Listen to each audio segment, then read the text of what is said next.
finding it quite hard at the moment to get too far away from the hospital. So access to places where there are slightly larger parks to walk in is somewhat of a challenge.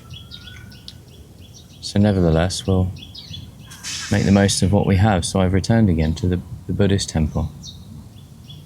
And it's very quiet here, apart from the bird sound, which is nice. And something occurred to me this morning, given the current circumstances I find myself in, which is how easy it is to get caught up in that story of regret. How much I should have done more when I had the chance, or I could have done more when I had the chance. And I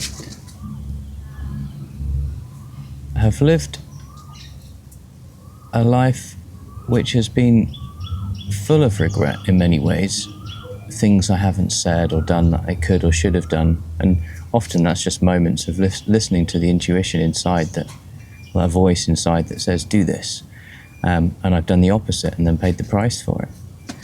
And learnt the hard way, as many of us do. But also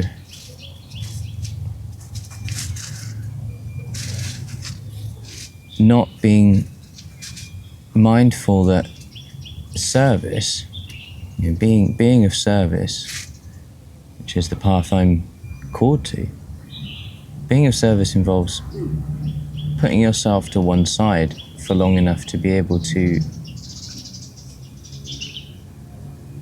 attend to the needs of others. And that doesn't mean neglecting yourself, it just means doing the opposite of what most of us in the Western world at least are told we should do, which is constantly pursue more, often at the expense of others. So it's kind of the reverse of that, really.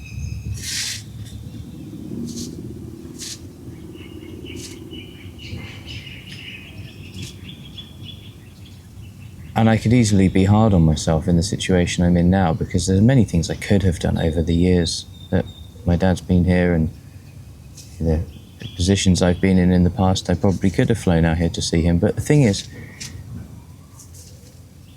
there's always the things we could have done and the things we're doing now. And on the one hand, yes, I could have done that, but on the other hand, it didn't feel like the right time.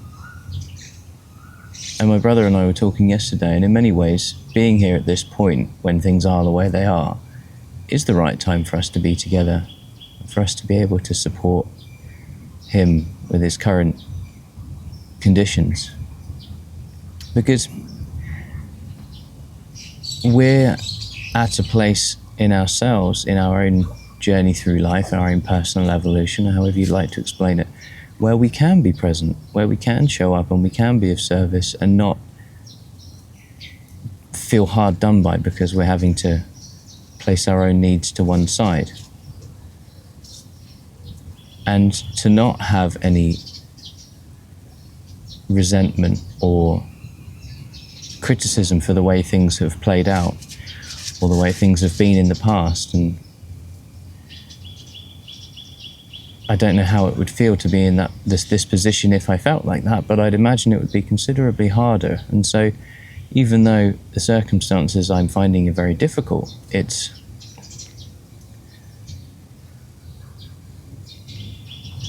easier for me to show up. It's easier for me to be here. It's easier for me to be with the needs of the moment and to attend to those needs as best as I can, without having a story attached to it that says this shouldn't be happening, or I'm the victim in this, or how dare he put himself in this position when he knew these things were going to happen, or any of that stuff. And honestly, I don't feel like that.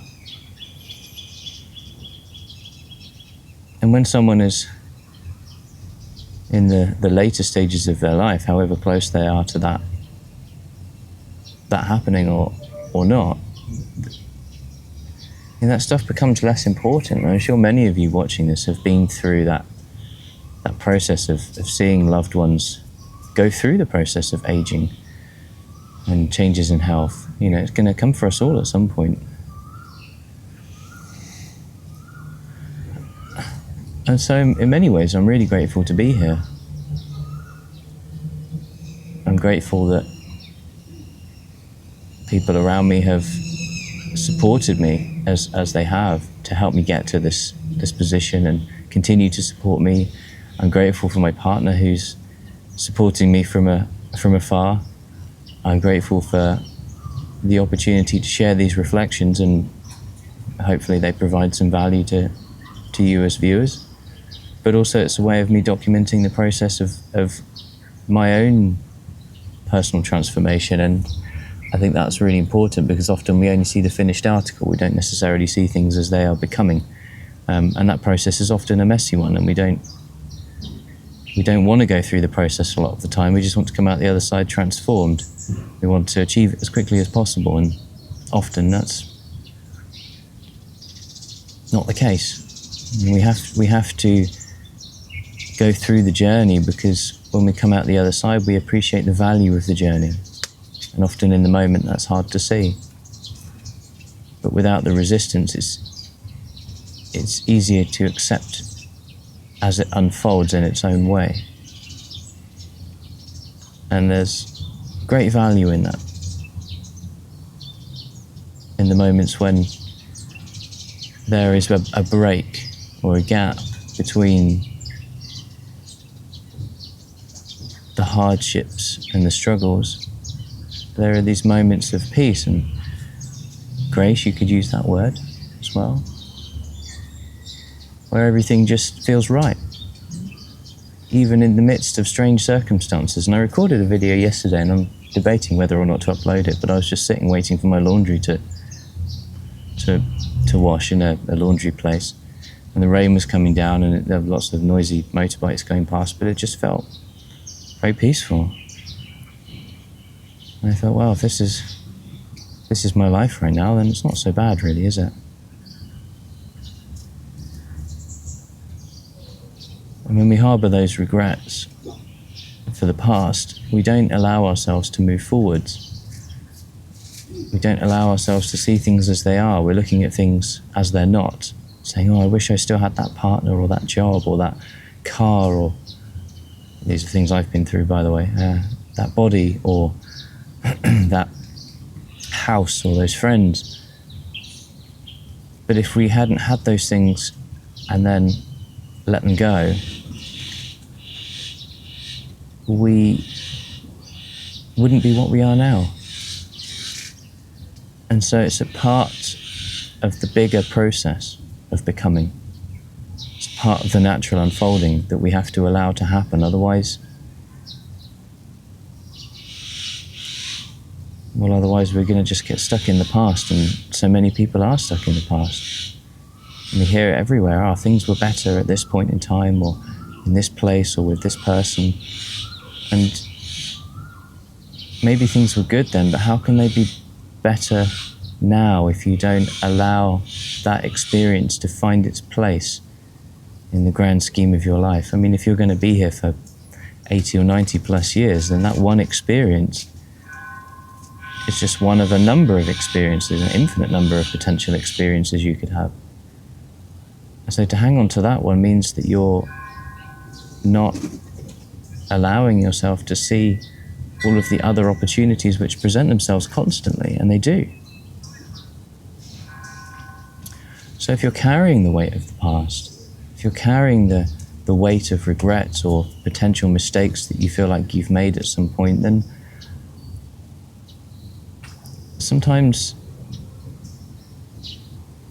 it's okay to mourn the passing of something that we cared deeply about, whatever that was, but also to recognize that life is constantly moving forwards. It's constantly expanding, and we're a part of that. And if we don't allow ourselves to do that, then we become stuck. Life becomes very difficult. We don't allow ourselves to experience the potential joy of this moment because we're trying to relive another moment which is distorted through the lens of memory. And as I always say, give yourself some space, give yourself a break.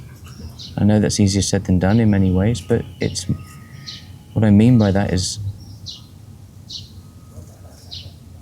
be with whatever it is that you are with in this moment. Stop trying to fight it. Allow it to be there without having a judgment or a story or a meaning. And feel it, independent of the story and the meaning. And see if that changes anything. See what you notice, see where it arises in the body.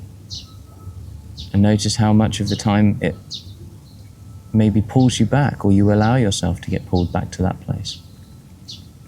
And the more aware you become of that happening, the less likely it will happen without you realizing it. And then eventually it will just be something that you catch immediately, and it stops having this control over you.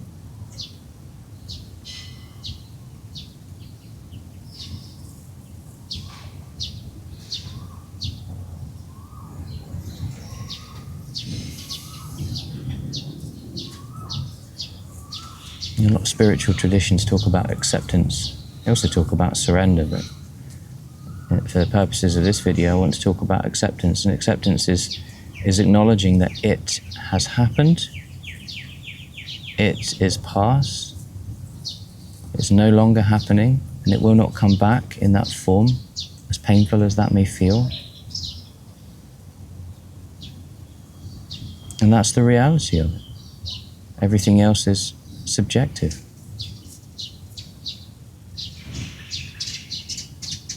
And everyone is free to make their own choices and live in denial of that if they so desire, but if it causes you pain, then what's its true value?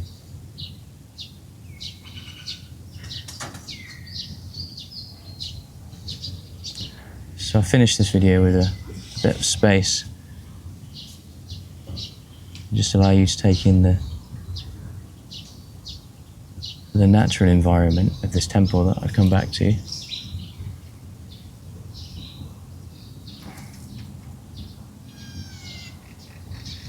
And just reflect. Please share your reflections in the comments or with me directly if you feel more inclined. Those regrets that may appear to be weighing you down. Can you find some distance and perspective for those? And if so, what's arising in its place? And as always, if you find value in these videos, please let that machine called YouTube know, because it helps to support others as they search for a similar way through their circumstances. And so, as always, thank you, and I wish you well.